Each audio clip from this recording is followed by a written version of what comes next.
Eh bien, troisième de 4 parties de notre étude sur le Canadien de Montréal de la saison 76-77, mais surtout, qu'est-ce que ça prendrait au niveau financier pour mettre tous ces joueurs sous contrat en dollars de 2018? Vous allez vous rendre compte que ça coûte cher. Ça coûte très cher parce que c'était une très grande équipe.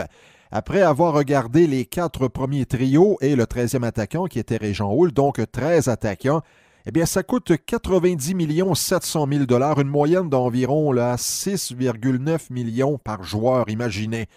Et là, aujourd'hui, avec cette troisième partie, on va regarder la défensive.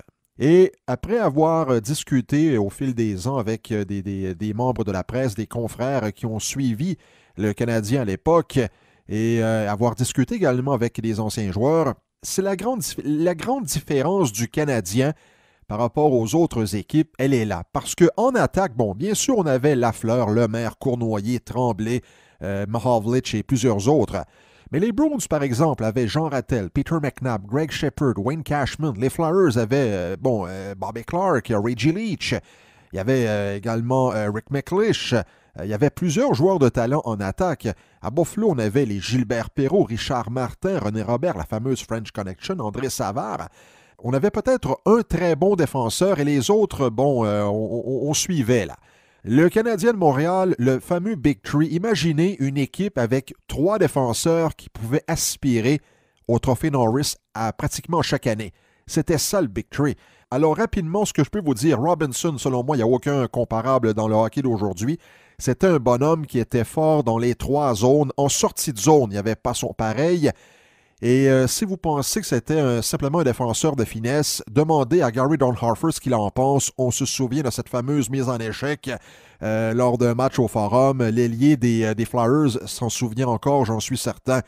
Également, je vous rappelle que lors de cette saison 76-77, la fameuse statistique du plus et moins, là, plus 120.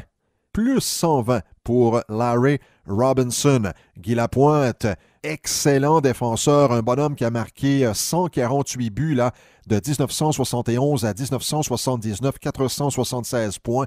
Et le troisième membre de ce fameux trio de défenseurs, eh bien Serge Savard, c'était le bonhomme vers qui souvent Scotty Bowman se tournait pour des missions un peu plus spécifiques. Là, Bowman avait même comparé Niklas Lidstrom à Serge Savard, donc ça veut tout dire. Et lorsqu'on parle de plus et moins, en carrière, Savard, il est plus 497.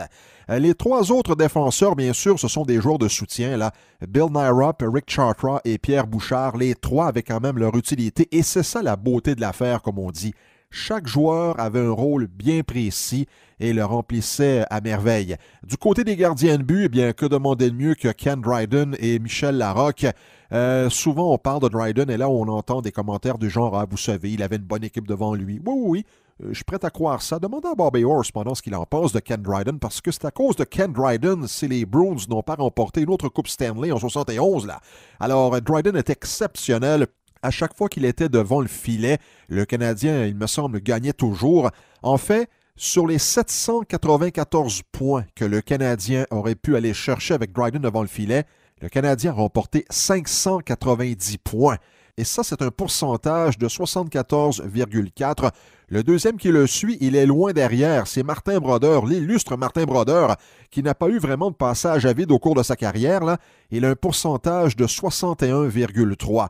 Et Michel Larocque, c'était le substitut parfait, ne faisait jamais de vagues. Et lors de cette fameuse saison 76-77, une autre statistique, il y en a tellement des statistiques incroyables pour cette saison-là. Larocque avait terminé la campagne avec 19 victoires, 2 défaites, 4 matchs nuls. Alors, la facture totale pour ces 21 joueurs du Canadien pour la saison 76-77 en dollars de 2018, encore une fois, il n'y a rien de scientifique, là, ce sont des à peu près. Moi, j'arrive à un total de 136 700 000 $, je peux vous dire que même dans un monde sans plafond salarial, et ça, je l'avais indiqué au tout début de notre dossier, on fait fi du plafond salarial pour les besoins de la cause. Bien sûr, il n'y a pas une équipe, mesdames, messieurs, qui pourrait absorber une telle masse salariale au hockey. Dans notre quatrième et dernier segment de ce dossier, eh bien, je vais tout simplement revenir sur cette grande équipe de la saison 76-77 et à quel point elle a marqué l'imaginaire des gens, cette fameuse équipe.